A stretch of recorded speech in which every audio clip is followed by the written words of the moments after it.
All right, everyone. Richard Carlton here. Welcome to another awesome day of FileMaker training. I'm here with Joe Martin. Joe How are you? Martin.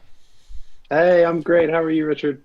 Joe, yeah, I'm good. Joe is here. We're very excited to have him here. And so I'm going to do a couple announcements first, Joe, and then I will get back to you. So we're going to temporarily say goodbye to Joe. Woo, there he goes. We'll leave him down here in the bottom corner. So real quick, a couple updates on what's going on.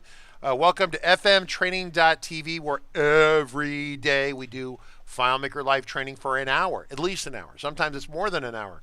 It's on a wide variety of topics. There's pretty much almost nothing that's off limits as long as it's FileMaker related. And so earlier this week we talked about relationships. Yesterday we talked about the most amazing mission critical plugin that solves so many problems to the FileMaker platform. It's like one of those things. It's like just like the ultimate Swiss Army plugin, which was great. That was yesterday. That was the Monkey Bread plugin.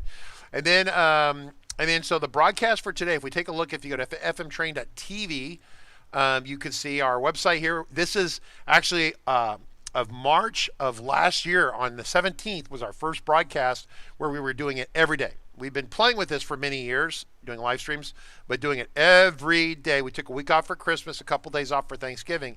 Outside of that, we do it every day. And so it's our 1 year party. Woo!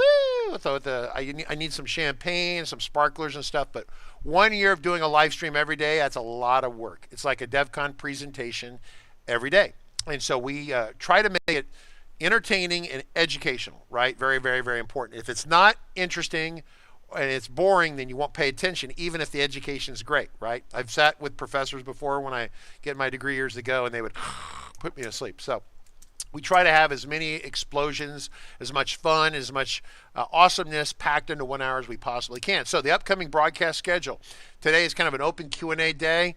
It's actually more of a conversation today about deployment and the deployment conversation and concerns and things like that. And so we're going to kind of walk our way into that.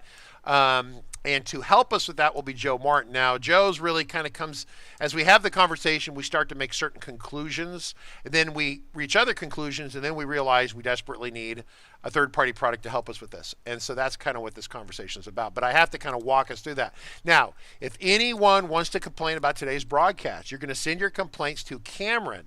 Cameron is the person who decided to ask questions and cause this thing to happen. Now, I do appreciate the comments, questions. You sent an email. He or she sent an email. I don't know what kind of Cameron this is. And I'll say they generically, sent it to us, and I said, hey, that's like a 360 thing. And of course, Jesse's like, oh, I don't want to present too often, right? No more than like once every 2 or 3 years. I'm like, holy crap, really, Jesse? And so Jesse, of course, found a willing victim in the form of Joe Martin to sit in today. And so that's kind of what's going on. We broadcast in high definition on Twitch, YouTube, and Discord, so you can watch it any way you want in high definition. Sometimes one service works better some days than other services. It just depends upon the internet, right? And so on the Twitch side, a lot of people kind of hang out. They're kind of stealthy. I have got notes. I have a note right here in front of me from another FileMaker consultancy. Says, dear Richard, please don't mention blah, blah company name. But our engineers definitely watch you to learn more about the FileMaker platform. So as their junior and mid-level staff are learning the FileMaker platform, they're watching Richard Carlton training. So we provide training for the rest of the FileMaker community. You're welcome. Kind of an open Q&A day, but we're really going to talk about this deployment issue. So this is the upcoming schedule. Next week, custom menus. One for 3 days. It takes 3 hours to really go through this, understand it, and have you ask questions and answer them. Nick Hunter will be here. I will be out on Monday and Tuesday, but Haley Marie, one of our broadcast director of operations, will be running the broadcast. So Haley is welcome. She is awesome. So this is the fmtraining.website. You press the live tab, shows you upcoming training. As a reminder, we have tons of training courses, about 90 hours of FileMaker 19 training, mixed between Pro, Go, WebDirect, Server. So it's all in here. We don't sell the individual courses anymore because we're kicking out too many video courses. And so we actually have training bundles where you can get our complete FileMaker training subscription right here. Depends on what subscription you need. But that's, if you want to support us, support the channel, make sure that we keep doing live streams, then that's how you do it, your own little way of helping to support the channel. We really appreciate it. I'm going to pop up Joe here. Joe, you're here. So let's talk about the conversation. So Cameron said, this is what Cameron's original question was to us. So we're picking up today on Friday. He goes, what do big consultancies do? I'm doing a different voice here. What do big consultancies do for managing version management of customer solutions? And I think before I just like wing off and answer that, there's 28 different answers to that. And so let's do a little bit of background and history. And Joe, you can throw your weight in here too. And Chris and Heidi, feel free. If we get TK, if Chris and Heidi start chatting it up in Twitch, feel free to cross post that text back to the other, because there's 3 text conversations going right now. Not 1, but 3. And so when you see me looking over here off camera, I'm staring at one of 3 different conversations. So the question is how do you manage your customers? So the first thing is, are you a consultant? Are you an outside developer? You have paid customers. You have multiple different companies or organizations, whatever, and you do custom development for them. That's one possible kind of group of people. Then you have an internal. Yeah. Oh, go ahead. I'm sorry. I feel like I typically see 2 main situations. One, you're a vertical market solution and you've got multiple customers. Yep. So you have this template database and you want to deploy that template, maybe 10 times, a dozen times, 50 times to your 50 different customers. That's correct. But there's a bunch of people. Hang on one second. So on that. So I was getting to that. You jumped ahead of me, right? So because we got a huge group here. So you've got the people who don't. You build solutions, but each customer has a different solution, right? So the question is, how do we? Because Cameron, when they asked the question, didn't preface it with what they are, who they are, or why they are. They just said this like open-ended question. And so since we have everyone here, including some vertical solutions, we're going to talk about that. So and that's where you come in, Joe. Very, very important. Your input here is that we have, if you're an outside consultant and you're building many solutions for different customers, one group. How do you handle versioning? And do you even bother to handle versioning if each customer has a different version? That's one thing. The second thing is, are you an in-house developer and you're just really primarily babysitting a handful of solutions and you focus just on that? So say you're a programmer for Mitsubishi or a programmer for Toyota or some other big company and you have this handful of databases. How do you manage that? Well, Joe's got the answers here. The last one, which is the one that comes up a lot, some of you here I know have asked about this. I have a vertical market solution. It does blah, blah, blah. It's like a veterinary clinic software. And all the veterinary clinics more or less should be using the same version of the software. How do you manage that? And so that's what the conversation involves, right, Joe? That's where it comes in. So how a small consultant who does different solutions with everyone would solve it would be different potentially than if you had this focus group where everyone was using the same solution, right? Joe, I mean, that's, so you see 2 groups. What were the other 2 groups? You had 2 groups. What was the first one was vertical market. What was the other group? The second one we touched on, basically, if you're an in-house developer and you're babysitting a handful of solutions, then what we see there is people will have a dev version of their file and then maybe a QA and production versions of their file so that they can develop in dev, push to QA, and in QA they're able to test out all of their features and everything before they finally do push to production. And that's sort of a version management in and of itself. Production sort of is untouched until you're very sure that you want to deploy your changes there. So let me briefly talk about that, because I know these names here that I'm seeing, that we've got about 80 or 90 people here, 100 people here, and a bunch of these people are brand new and they have no idea what you just said, Joe. So let me frame this a little bit. So as if you're a consultant and you're building solutions, I'm gonna use Megan as an example, green-haired Megan. Okay, she's got her wisdom teeth pulled. She's one of our. I use her as a benchmark because I always check to see if we've confused the beginning people, and she watches all our training, so she's learning a lot, but she's still new. So if you're building a solution for a customer, Megan, probably the way it works, because she works at a small insurance business, I'm sure they work on the live files. And so FileMaker allows you to have your employees or your staff working on the files with Pro, and then you as a developer, 2 or 3 developers could be in there working on the live files. That is okay. You can do that. There are potential issues with that as you get to be a larger organization. One, the organization may not permit it. That you can't work on the live files, but once you work on the dev files, then after we certify the changes you make, right, then you can push them live. So how do you do that seamlessly and easily? Today's about that, right? Joe's going to talk about this, right? But that's kind of the question. I always prefer to work on a live file if I can, because part of the problem you run into with customers is that they refuse to test their software. Megan builds it, and then she says, yes, it's done, it's ready. Amy, my boss, her boss's name Amy, she's here too. It's funny, the programmer's here and the boss watches her. It's funny. So Amy says, so Megan goes, Amy, test the software. And Amy's busy running the company. She doesn't have time for that. And so then you build a solution and it kind of hits a snag where it never moves forward, right?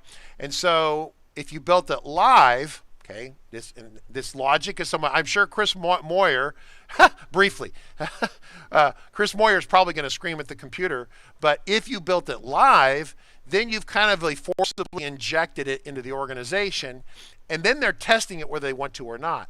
And then when they start squealing and screaming, then you can fix it. Now, is that the best methodology? For small businesses, it very well might be, because they're just too busy. But as you get to a larger organization where they mandate it, or they actually have a process for testing it, will you test it? I mean, when you test, get people to test it, you know, they go into a room, they're testing it, and this is what they're doing. They're on their phone, and then they're trying to test over here. And like, oh, what's going on? Oh, did it work? I think it worked. That's fine. Just say, okay, it's approved. Okay? That happens so much. And so if you kind of forcibly jam it into their system, you know, and there's politics in this and relationships, and you don't want to do something so revolutionary it breaks all their stuff. But so that's kind of this like ebb and flow. So the question is, you get to a point where you want to, I'm getting to you, Joe, just stand by. I told you it'd take me a second to tee this up. Joe just wants to tell you about how much money and time you're going to save if you use this product. But if I don't explain why it's important, Joe, no one gives a flying flip. Okay, so we're almost there. So FileMaker historically, I have a solution.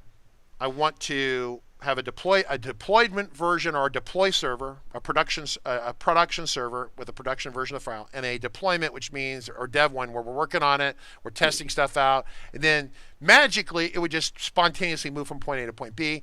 Historically, that doesn't work in FileMaker because you have to write a script or something that does this import, table 1, table 2, line the serial numbers up. It's very painful. It cause Megan's head to explode.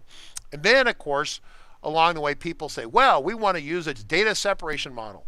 Okay, I frequently don't like to trash certain religions, but the data separation model literally is a religion. We talk about it in the book, because people who get married to data separation models lose their mind. Okay, Alexi, could someone bookmark what Alexi just said? I'll get back to that in a second. That was excellent. But in fact, it's such a good comment. Lexi says it's like that the picture of the guy, the older Hispanic guy drinking, like the real professional guy. He goes, I don't normally test my code, but when I do, I test it in production. Right? Perfect.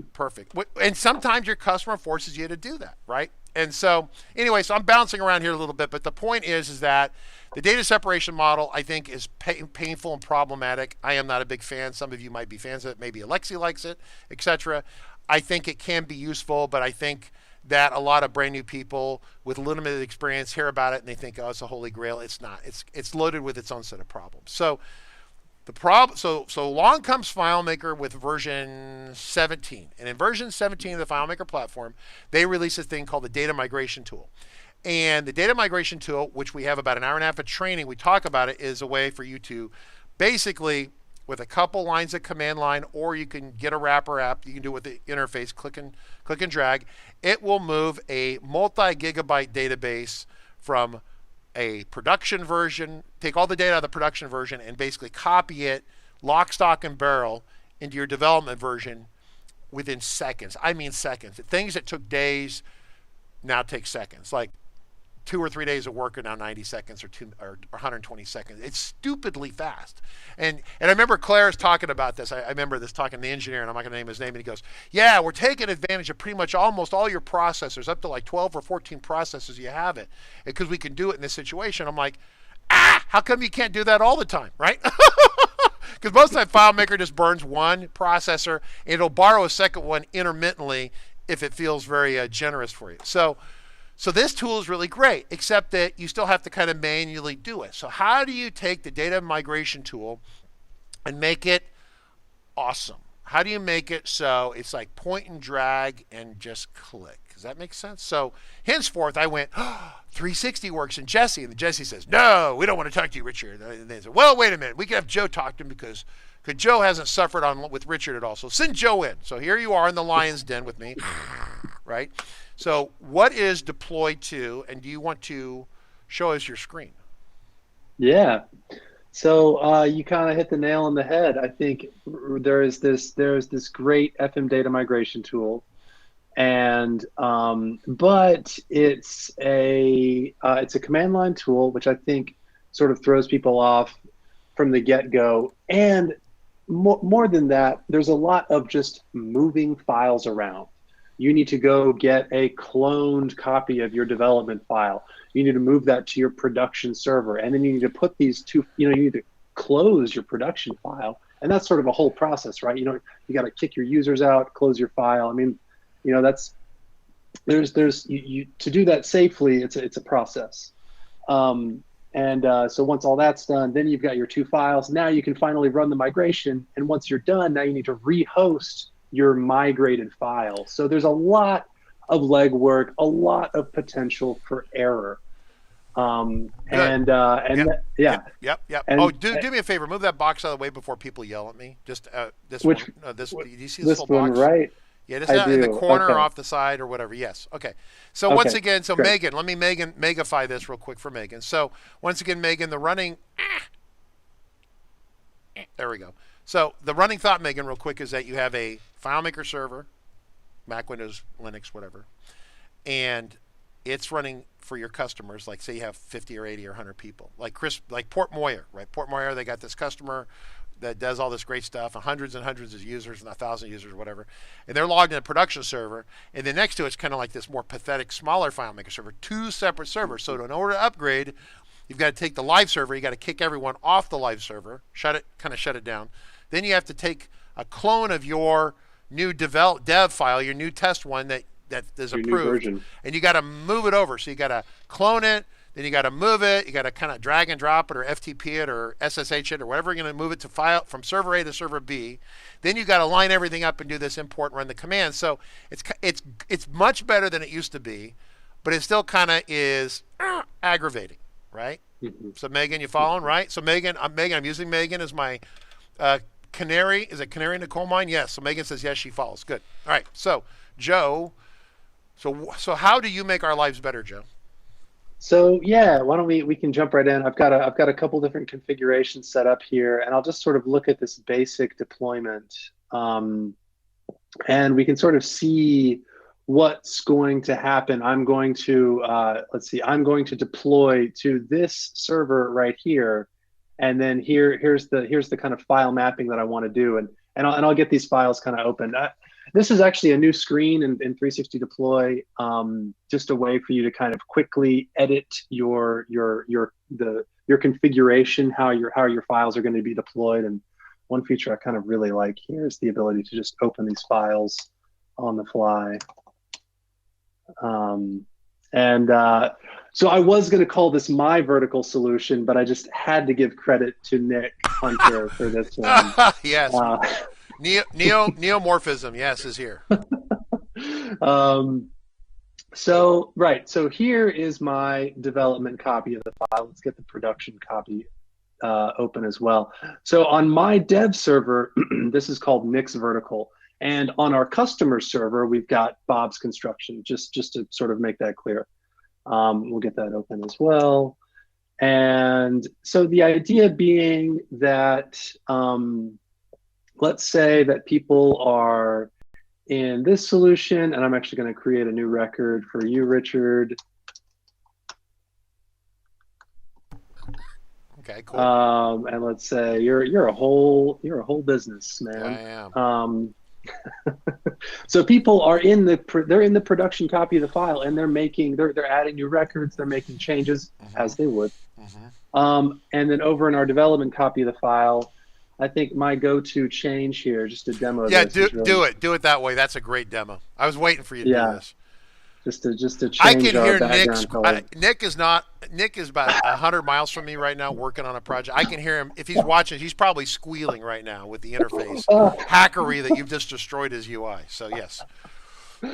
um, and then, so right, so we've got, so this is the whole kind of problem we're trying to solve. We've got records, new records in our production file that we want to preserve, and we've got development changes in our development file that we want to push. And so we need to merge these together. And so let's do that right now.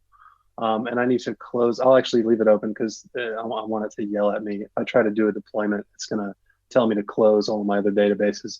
It's not technically a requirement, but it's weird to get kicked out of a file you're working in when a deployment is running. So that's why we do that. Anyway, let's go ahead and get this going. And now you it's just pushed gonna, a bunch of buttons. I don't know. Was that like that like nuclear launch button? What you did that really fast. So I'm sorry. I'll do it one more time. we after have to this. practice more with you, right? If we were doing this live at DEF CON, we would have practiced this, right? So on this, so if this is the production server over here, time for my John Madden football moment. This is the production server over here. This is the dev server over here. What's the first thing it's doing? Is it closing it down over here? Is it shutting the users off? Yeah. Down? Okay. So first thing we do is we got to get the clone copy of the development file. So we are reaching out to the development server, getting that clone copy. And we got a clone. Okay, got it. All right. Yeah. And so once we've got our clone, we can shift that clone over to the production server. And it's nice with the moving around a clone is way better than moving around a full file for size reasons. Once the clone is on our production file, then we can start our whole dance. We close down the file, take it down, run our migration between our clone and our current production file, and then that actually it produces a third file, which is a merged sort of copy between. It takes the data from prod, the schema from dev, and it merges those two together. And once that's done, once that's done, it'll actually take that third file and then host it back on the production server. So let's go take a look at what we did. And so I'm coming to the deploy screen here, and I'm just going to click my little gear up into my list, and this little button right here, that's going to open our production file. And we should see our beautiful orange layer. And you do. As well as Richard Carlton, your record has been preserved. Yeah. So let's talk about this real quick when questions come in. So if you have secure, so we have I'm going to put this over, you have dev over here, you've got production over here. And what's going to happen is that if you have security on this side over here, it preserves all the credentials and security on the production side, right? Isn't that the way it works? Yeah, exactly. So the idea, there's actually, you can actually customize that. Where do you want, when this merge happens, which file do you want to pull the accounts from? And now the default is prod. The default is your production file because and that's a good choice because typically you're going to be managing accounts in the production file. If you're onboarding a new user, where are you going to add their account? You're going to add it to your prod, the production copy of your file. So it's an interesting point because we say that it takes the data from prod and the schema from dev. Well, accounts are kind of the exception. Accounts are sort of schema. They're sort of, they're baked into the file. But the accounts will come from prod by default unless you change it here. Yep. And same for value lists too, right? Those are statically defined value lists. As for everyone, Megan, right? So Megan, when you define a value, it can either be statically generated or dynamic, right? So we're talking about basically a static value list. The value lists, it should. It'll take all value. Like if I say dev, it'll just clobber the value list from prod and replace them from dev. Right. Yeah. And then if you select prod, I have noticed something a little interesting here. If you choose your value list from prod, Hmm. but you create a new value list in your dev file, you'll actually see that merged over. It'll import new value lists from dev, but pre-existing value lists that live in prod will not be overwritten. Yeah, and that kind of Um, gets into in an interesting. Well, there's a whole. We spend a lot of time talking about the way the data migration engine works. So let me wave my hands here just a little bit. People like hate that, but here we go. So the way this product works, so what Claris did, so there's a little bit of confusion here. So Claris built this command line tool that does, if you bring a clone, if you bring a production file and you bring a clone of a newer version of the production file and you put them kind of side by side and you run a command line, it will move the data for you really fast. 360 works, uses that engine. You have to get the engine from Claris, but they use that engine in their product. So Claris built a really big wrapper application around it. Like if I had the ultimate, I don't know, car engine, the ultimate race car engine, and I made that car engine, and then 360 Works made the vehicle that goes around it. So they take my car engine and drop it in their vehicle. Their vehicle moves the file on and off the server. It makes a clone. It gives you a pretty interface. It shuts the server down. It brings the server back up because when this happened, the server shut down. The users were kicked off, and then after it was done, it turned it back on, and then the users could relog in, right? So really, they built this huge wrapper apparatus around it, like a vehicle around it, where Claris built this engine, but it's a command line engine. It's ugly. It's fast. It's super fast. It's really awesome, and there are some little things to learn about how that engine behaves and what it will do and how it does things. We cover that in our video training, our paid video course at fmtrain.tv. But this is I don't know, like a vehicle to wrap around the engine. I don't know what else you want to call it, mhm. Joe. I mean, this is really amazing. Yeah, and that's it. It's just there is we really saw a way to make this tool a lot easier to use and friendly, and be able to span it across multiple servers. You shouldn't, I haven't even remoted into a single server here, but I'm managing files between multiple servers. Yeah. That's pretty nice. No, it's pretty fast too. So if you're a developer and your hourly rate is, I don't know, 150 $200 an hour, $250. If you're Lexi Folger, $350 an hour, right? Because she's like the most amazing database person in the world per Heidi, right? Most interesting programmer in the world, right? That's from Heidi on Twitch. So, but yeah, I mean, the reality is that how many hours would you have to waste logging on the server, making a clone, doing this, doing that? Pretty soon, your money ahead just buying a product, and your mental sanity is much happier, because you can focus on important customer facing things, not how do I move this over, and it might take a while, and the database server will be down, and so we have to start our work at Friday at 5 o'clock, and hopefully we're done by 8 o'clock on Monday morning, assuming that your company is like only one time zone, right? Comments online. Ruben says this is super powerful. I'm an in-house developer developing live. I always missed a development feature, an offline development feature is what he's referring to. I know I can from my Oracle background. So Ruben is an Oracle background person. It's weird that the tool is a third party instead of coming from Claris, but the tool looks awesome. Yeah, Claris is focused on other things, right? It's and 360 did a good job, and so we Yeah. could spend hours talking about how many times Jesse Barnum, literally, like it's like in the movies when everyone's about to die, and or you're in a video game playing and you're about to die and you're surrounded by bad guys. Suddenly, the Marines airdrop out of the sky and they hear this voice: "Reinforcements have arrived." When you hear that, that's Jesse Barnum's company flying out of the sky to save Claris customers from document storage and management. Right? Seriously, all these efforts sync, like legit great sync that kicks ass, and then this deploy thing.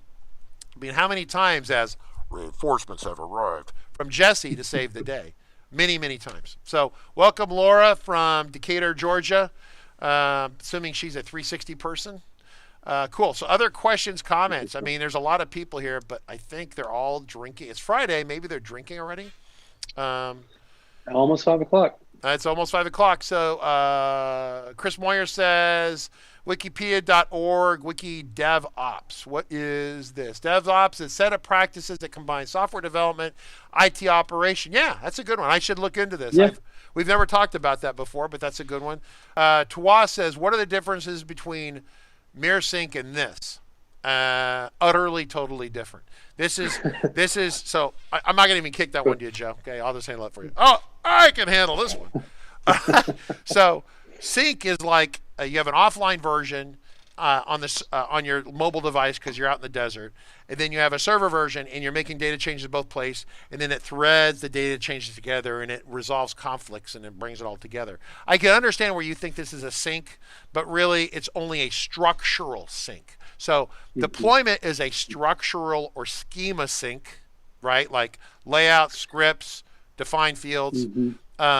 Whereas MirrorSync doesn't really do that. It doesn't do structural sync. It's a data sync where you put this data in, Alexi puts this data in, Port Moyer puts the data, and then it glues it into one file, right? You know, there is a little bit of overlap with server to server syncs in MirrorSync. You know, with if you have let's say you have like 3 servers syncing with MirrorSync, and one of those is the hub. You can set up MirrorSync to detect database changes on your primary server and have it propagate that database out to all of your spoke servers. It's a little bit of overlap. It's a little bit different because a sync is involved in this process. And so, you know, we sort of had to reimagine it a little bit because MirrorSync needs to first deploy the files to these other servers and then get them synced up properly. So there's a teeny bit of overlap between these two, but functionally, you know, they're very different. Yeah, very different, but great question, Twa. Great question, right? Really, really great question. So if it feels like I'm picking on you, no, it's only just because I know the answer and I'm having. Anytime, listen, I love it. So I was like, anytime someone can ask an easy question here for me, I love it. I love easy questions. Just give me like some more softballs, like. Sir, why do you think that, why do you love babies and kittens? Yes, kittens are cute and babies are great. Next easy question, right? All right, Port Moyer's busy chatting away, which is great. But you should be here in person. You could talk about this Devops Tool thing. It would be really great. We'd love to know about it. Yeah. All right. Cool. Jesse's there. Cameron says, so for me personally, this is the person who started this whole conversation about on Monday or Tuesday. So for me personally, I have the process of pushing updates from a dev file to a production file to multiple servers, but this works only for clients on a server. What about selling solutions that work on users' computers without a server connection, just a local database? Cameron, okay, now Joe might disagree with me. Can I beat you with a stick, right? I listen, if you've got your mother's recipe database or a DVD, my kids called when a baby, they were it's not DVDs, they were DVDs, right? When they're 3 years old. Alexi remembers Margaret when she was, right? So, but yeah, I have people go, I don't want FileMaker Server, and then they have no backups, and then they blow their database up, and then they have no recovery and no strategy, and they're just screwed. So whenever you say that, Cameron, I'm cringing. But yes, Joe, you take it after I scolded. I totally agree with you, Richard. I mean, I wouldn't want any sort of production environment not running on FileMaker Server, but I do appreciate the sort of roots of where FileMaker came from. I mean, a lot of where FileMaker started. Oh, that's good. That's good. That is good. I'm going to write that down.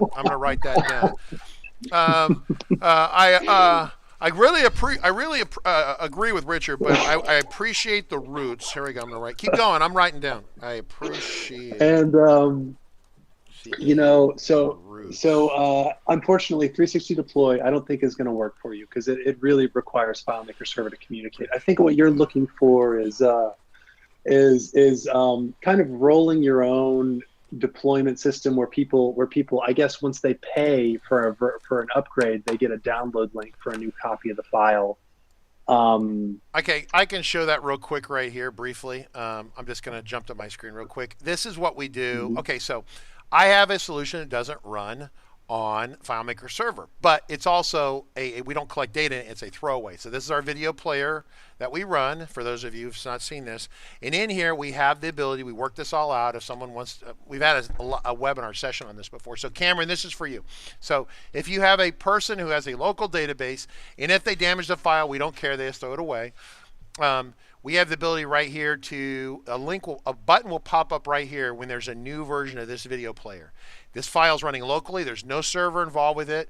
It's not going to go through really a synchronization because when I want the data, I press the button. It brings the data down from online. They don't enter any data, right? And if they want a new version of the app, we can actually press a button and it will tell them, hey, this is, if you look up here, it says build 44. We're working on build 45, and some of you can press the button and have it download the new version. You can script it. We have a sample. You can script it, take it apart and look at it.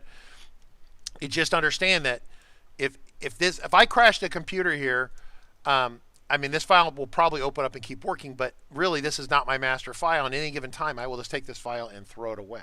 It's a disposable throwaway file. So that's my only concern, Cameron, to make sure your local FileMaker files are disposable throwaway files. That makes sense? So, okay, yeah.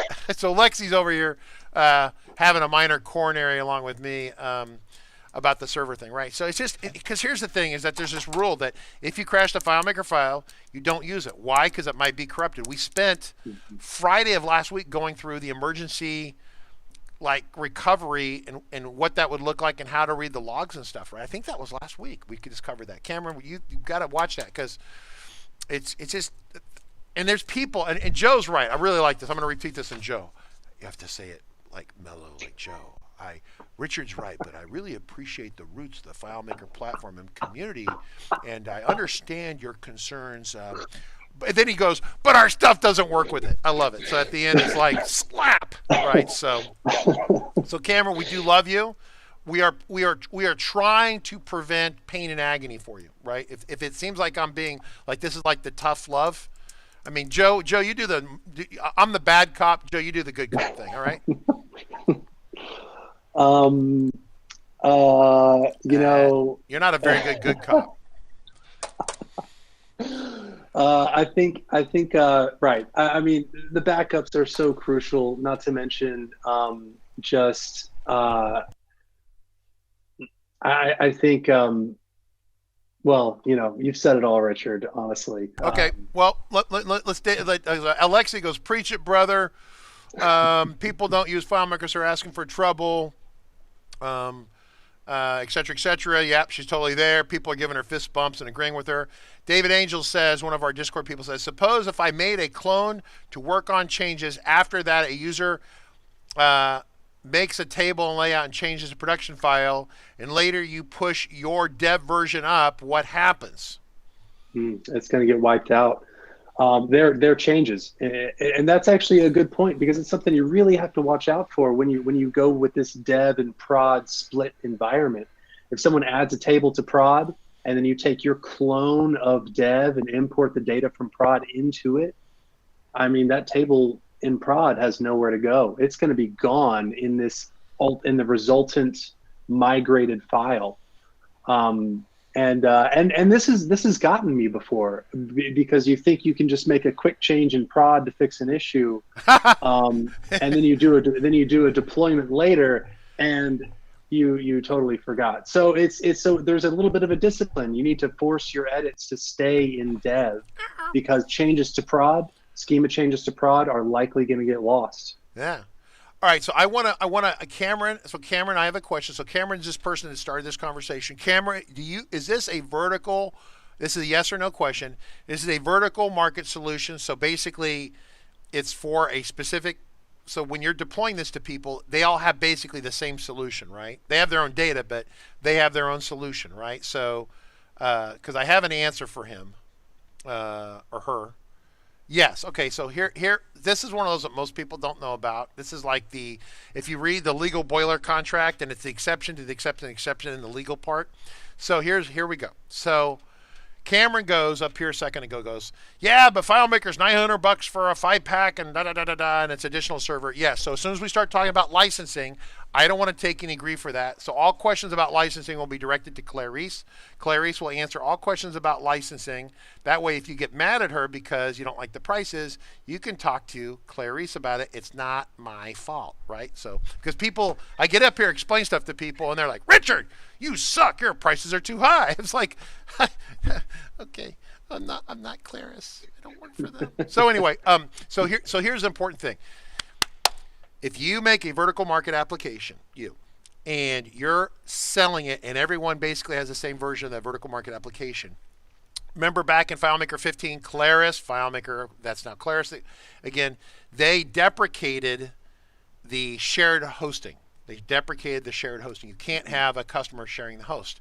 There is one provision that allows you to still do shared hosting, and that is if you have a vertical market application, 1.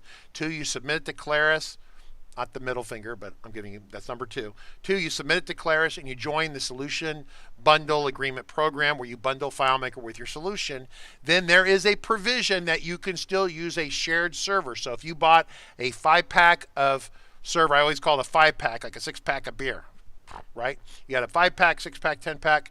You can have 10 different companies accessing their own 10 different solutions because only you, Cameron, are managing that server. The customers don't have access to manage the server. They can access their file only because it's an exemption, the one and only shared hosting exemption on the FileMaker platform.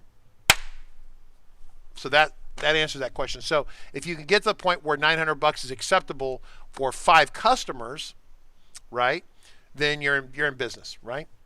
Mm-hmm. Jesse Barnum says, hoping at some point that FileMaker will allow you to patch a live file with XML with DDR. Okay, so let's talk about that briefly. And this is kind of like the latest, well,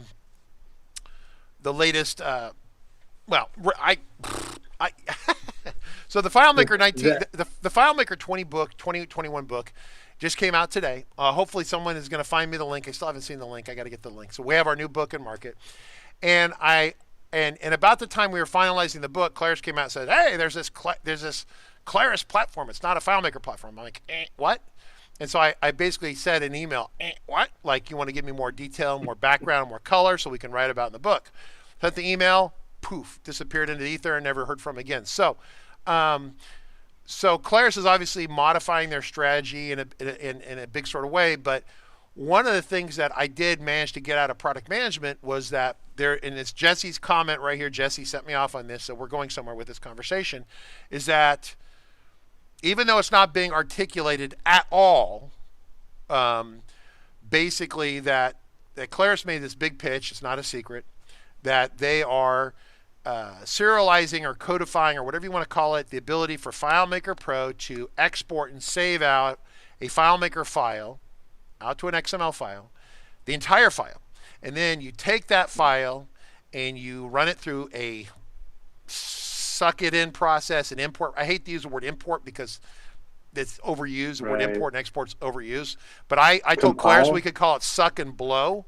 You could blow out the solution XML and then suck it back in. I literally went to marketing. It was kind of funny. And they were like, no. Okay, so suck and blow is not the official term, but you blow it out as XML.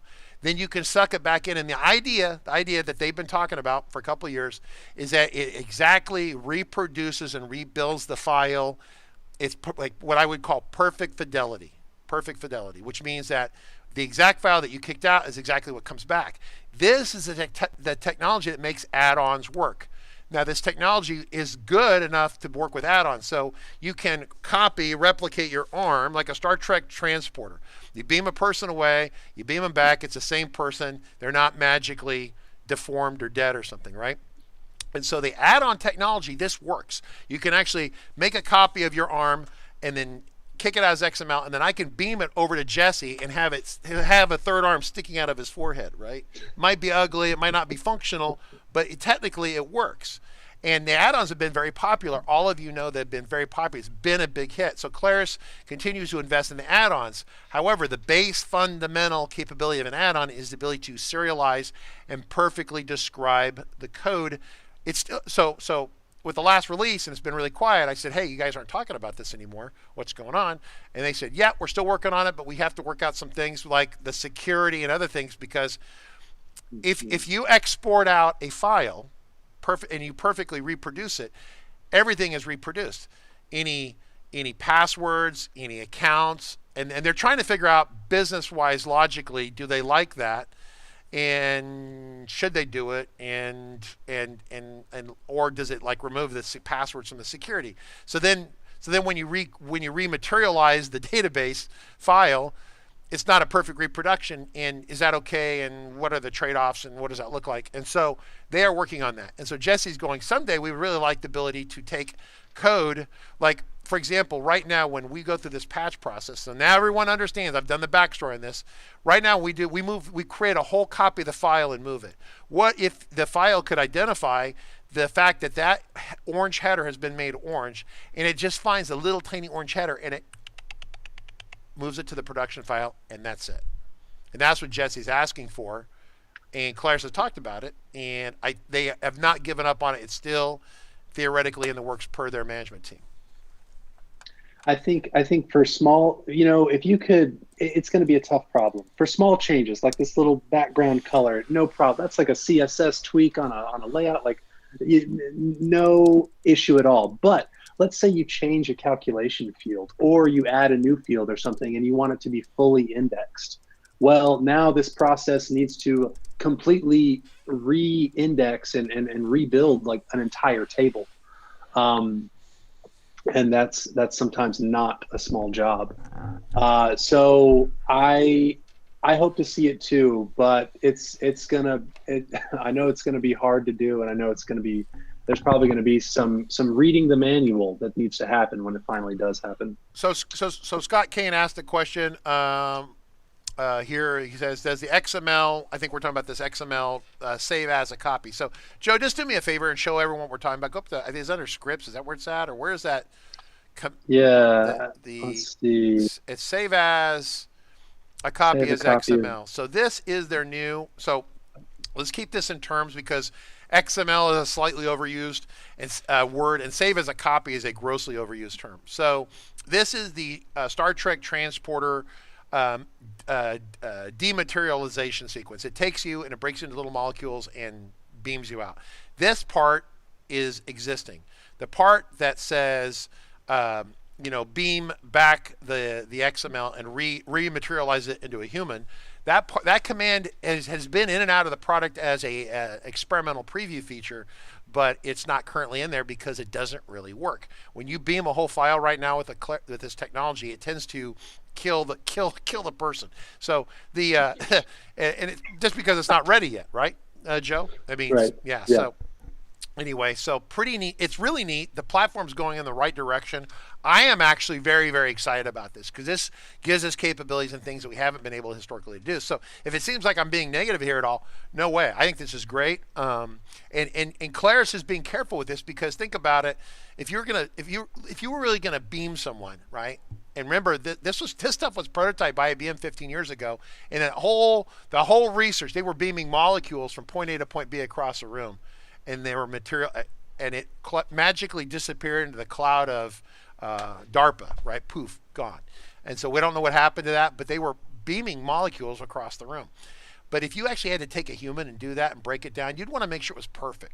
Because imagine that you beamed Alexia across the room, and she got the other side of the room, and she can't figure skate anymore, and she can't build FileMaker files. She would be pissed off, right? So you can't just like break the person in flight. Does that make sense, right? Yeah. So so schema and structure. But I have a question. When you do an add-on module right now, you do add-ons. Don't you get data too with add-ons? Can you move records with add-ons, or is it just structure only? Gosh, I should know. I haven't played with add-ons that much. I thought there was record data you could push through that. So Jesse just said schema and structure, but I thought, is Kyle here? Kyle Williams, or one of the people who makes add-ons here? It's been that's honestly like my favorite innovation in FileMaker since the JSON functions in 16. That's like the coolest new feature. Well, Claris, one that Go ahead. You can show your fake camera if you want. Show your face if you want. Oh yeah. Oh, you guys can't see my face while I'm talking? Yeah. Okay. If we're talking about features that we're really hoping to see, Clay Mackle of FileMaker, the chief architect, he hinted at a command line tool that could just, you could point it towards a FileMaker database, and it could open up the database, run a script, and then close the database back down. No FileMaker Pro needed, no FileMaker Server needed, just you, the command line tool, and an FMP12 database. And ever since he said that, I've really wanted it. I mean, that would be, there's right there. That's a mirror sync server side initial sync, or a 360 deploy post migration script. You could do, I think in terms of DevOps, that would be incredibly powerful. And I'd love to see that happen as well. Michael, the 2021 book is my new FileMaker book is not available in Canada yet. Maybe because Canada is a third world country. I don't know. I'm sorry. I did not mean that in no way. It's just that you guys have this addiction to gravy, and I don't know how to explain it. So anyway, no, I'm kidding. I love the Canadians. I think they're great. This is like a really kind of distant version of the United States. Anyway, but they love gravy. It's like you drive up there, you go up there. It feels like you're in the United States, except everything is like, would you like your healthy Subway? Lexi would crap. It's like, would you like the super amazing healthy salad? It's all everything, healthy on it. And then it says with gravy for an extra $2, right? And they just pour gravy on everything, right? So it's really funny. I love the Canadians. Poutine. There we go. Poutine is the best. It's been too long. There we go. Too long since I've had poutine. Back to kind of the migration tool. There were a couple situations that come up. One question that people kind of ask is, how are when you migrate database, your dev database to your production database, how are the tables and the fields mapped? How do they properly choose that? And Richard, I'm sorry if I'm stepping on toes here. You might have already gone over all of this in your FM data migration tool stream. No, that's fine. That's fine. No, go ahead. So there are three rules, or really an order of three things that's used for matching. Internally, each table and field has an ID that FileMaker uses to identify this. So the first when you're migrating your dev database to your prod database, let's just say the first table in there is invoices, and it has an internal ID of 1. And then in your prod database, you also have a table called invoices, and it has an internal ID of 1. So the first thing the data migration tool is going to do is it's going to try and match on the name and the internal ID. So if it matches both of those, then we've got a solid match. We can go ahead and import that table across. But let's say you, in your production file, for whatever reason, or I'm sorry, more likely in your dev file, you decide, I don't want to call this invoices anymore. It needs to be called like invoices data or something like that. Well, now you've changed your name, so how is it going to match? So it's actually the second thing it will try is to match on the name only. So first it's going to try and match on name and internal ID. That's going to fail in this case. Then it's going to try to match on name only. That will also fail in this case. And then finally, it's going to match on internal ID. And then here will actually be the match, because even though the names are different on these tables, the internal IDs will match. And so it'll be able to connect and import successfully. So if you did something weird, like you deleted your invoices table and then remade it and named it invoices again, that would match as well, because the names would match. That same logic applies to fields as well. So you can kind of think about that as you're going. One question that people have asked is like, what happens if I split a table into two tables? Like, say they've got like an incredibly wide table. It's maybe got hundreds or thousands of fields. It happens, but then they want to do the right thing. They want to trim that down, kind of split that table into a couple tables. How would the migration tool work? Well, it's going to match. It's going to look at your really wide table in production and your thin tables in dev, and it's only going to match one. Really, it's only going to match that first one and import those few fields into it. The rest of these tables are going to wind up being empty in your production because there were no matching tables in production to import into. I know that isn't the best. It's sort of like it's not great, but if it's there's not much else you can do. If it's a little confusing, so let me just help out everyone here real quick. I mean, everyone who's not Point Mori or not Alexi. So if you go to our video training over here, you can go down to the FileMaker course, and if you come down here to data migration, I have a section on data migration down here. Add-ons, custom functions, data integration, miscellaneous integration, certification, data migrations right here. We go through this and we animate the graphics and explain it, but all the criteria, how this stuff moves back and forth, and if there's a match, a conflict, or whatever, it's actually pretty interesting stuff. This is probably, it's quite a bit of training in here. It's good stuff. So Jesse had wanted me to kick you a question. I thought they were asking about FileMaker Pro, but maybe it was about your product. Andrea says, thank you for confirming that. That's the Jesse. This is the question for you, Joe. Is there an update soon to be released that includes the UI updates that include the value list, preferences, etc. on the file configuration? Yes, this should be pushed out. I'm hoping to push this out either today or Monday. There's a little bit more I've got to do here to clean up for a store release. So I am sort of showing you beta software right now. Okay, so because they did come out with some updates to the data migration tool. So once we talk about data migration tool, everyone, this is the engine. This is the engine that Claire's built, their race car engine. So they made a modification in the engine. It's got a half extra horsepower and it's purple or something, wwhatever it is. And so you're supporting those features, right? Joe, do you know what those are off the top of your head? Because I don't know what they are. What are the new features off the top of your head? One of the newest features, I think, the ability to do to choose where you want the accounts to come from and the value lists and the fonts.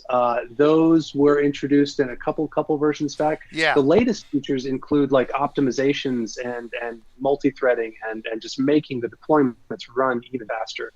And I can attest to that. The things have gotten faster even than they were before. All right, I don't know how the hell you make it faster. It already went from like a week to like 90 seconds. So I was like, man.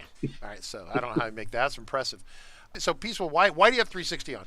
I have 360 on because I personally, I take my own money, and I spend it on 360 products. Why do I spend money on 360 products? Because it works. And also same on Monkey Bread. We believe in both products. We invite them on here. They take their job seriously. When you find a bug, then when they find a bug, I can't look at Heidi's cat. When they find a bug, they fix it pretty rapidly. And Christian Schmitz, we went in there. The guy is not just a sales guy. He actually gets off. He loves his product. It's like, and then it's like an hour. We're an hour into it, and he goes, "And what about this feature? And what about this feature?" He's got 6,500 calls in here. What about this feature? And I'm like, "Damn, how much can you put in our heads in 1 hour?" At least with Joe, it's manageable. But Christian, he was just like pouring in the knowledge. It was too much. So, well, very good. So you didn't die from the exercise, Christian Schmitz. Okay, Christian Schmidt just replied that add-ons can't have data. I thought they could. So when you do an add-on, which also means in the future when you do this dematerialization, rematerialization, Claris should be able to, when I kick all the data out too. So once again, the idea is to reproduce the file with perfect fidelity. It would be the term. We use that in the book just because it made clarity much better. So any final questions before we land the airplane? This is ready to land. Joe, anything else you want to, like, how much is this? Is like $1 billion? How much is this? Yeah, right. So I think if you have one solution you're deploying to one server, then the Express license is going to be what you need, and that's $195. It's pretty cheap to get started. And you do not need to purchase the FM data migration tool. That is included with your purchase of 360 Deploy. Time out. How did you guys weasel that, Jesse? We're FBA. We're allowed to do it because we pay homage and fees to be an FBA member, and that's one of the perks. We get to include these sweet little DevOps tools in our products. Yep. Okay. Yeah, I mean, I've never asked about that. For me, it was like kind of because we do training. So yeah, that's interesting. So, and then what if you have 2 servers in a solution? How much is that going to cost? Right? Like, which is more of a normal thing. Right. So in that scenario, you've got 2 servers. One is a dev, one is a prod.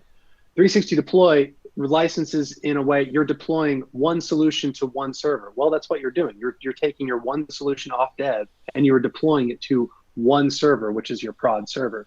So that's that would be completely covered under a single express license. Now, let's say you had 3 servers. You had a dev and you had 2 production servers that you wanted to deploy to. So in that case, you'd actually want to get a second express license to cover that second server.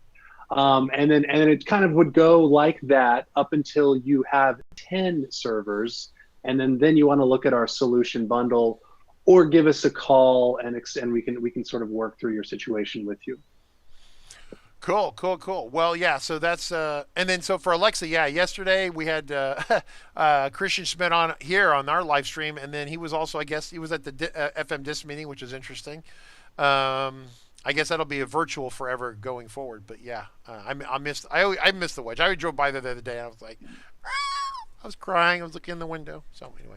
But yes, very cool. Well, it's very exciting to have 360 here once again. Yes, Richard, I gotta say, congratulations on 1 year of doing live streaming. That's amazing, man. That's awesome. You're doing such a great job. I can't tell you how entertaining and cool and fun this is, and educational. And it's really kind of amazing that you can do all of those things at once. But well, thanks for having me on. It's hard. No, I'm glad you're here. And I was, because I lost track of what the date was. We actually, the birthday of it was 2 days ago. It was 3/17/2020 when we started this thing, and we've been ripping and rolling right along. But I've got a lot of help along the way. We probably generate for every 10 broadcasts we do, we have a guest on one of those. And then the rest of the time, we've got Nick doing something on user interfaces. You've seen some of that, etc. But yeah, I've opted to have Jesse. I thought Jesse should be here at least once a month, and Jesse's like, can't do that, right? So yes, we can't have that. So, but anyway, yeah, it's good. And then to be honest with you, the moderators here and all the people that show up, we've got a continuous supply of people that come here on Discord. It's actually, the group gets bigger than that quite a bit. And then YouTube and Twitch for people. But yeah, it's great, you know. And then one thing as a quick reminder, I'm going to wind down and land the airplane. There is an update from Claris. Reading the README is worthwhile. We'll probably spend a little time next week. I'll probably do it. If you haven't done it by then, read it yourself. But probably for Thursday or Friday next week, we're doing that server conversation. Once again, as a reminder, if I hit the button right here on my fancy broadcasting tool, that Thursday, Friday next week is a kind of a server conversation. We're going to spend some time talking about the README for FileMaker Pro. It's 19.2.234, I think, is the build number on that. So it's got some good fixes in there. A number of kind of obnoxious little bugs that have been in there have been squished. So I want to say thanks to the Clay and the other team there, the engineering team, to do that. Appreciate that. All right, folks, that's it. We'll catch you on Monday. Thanks so much, Richard. See ya. See ya.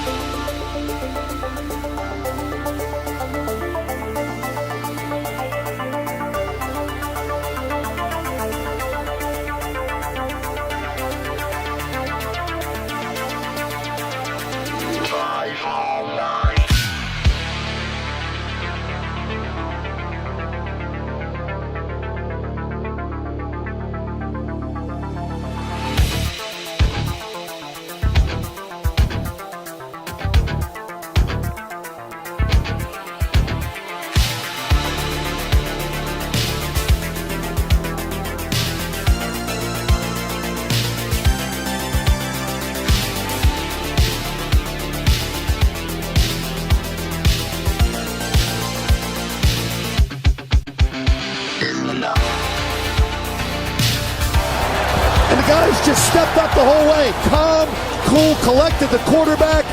Great read, good patience. More importantly, great job up front protecting this quarterback to give you a chance. And that's all you can ask for. Try to rally down 10. 9:25 to go here in the fourth.